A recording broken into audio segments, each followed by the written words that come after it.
Vedžiojam laidus laidelius, tai daug maž esame atsivedę lempą, feną, ventiliatorių vadinamą, tada būdų tenus, aišku, dar nesam pajungę kaitinimo, tik nusivedę šarvuotą kabelį tam, kad pajungdinėtumėm.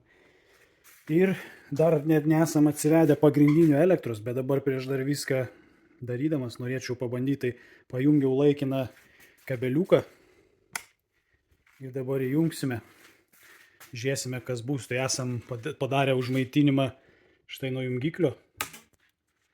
Ir iš karto girdim klikas. Matom, įsijungia mūsų reikalai. Tada, aišku, viskas relė pasijungia paskui jau nuo reguliavimo. Tai čia dar viską įsiaiškinsim, kadangi dar neturim pajungę mūsų jungiklio. Tai visą toliau žiūrėsim. Toliau yra kiekvienas tenas įsijungia atskirai, kurių mes nejungia.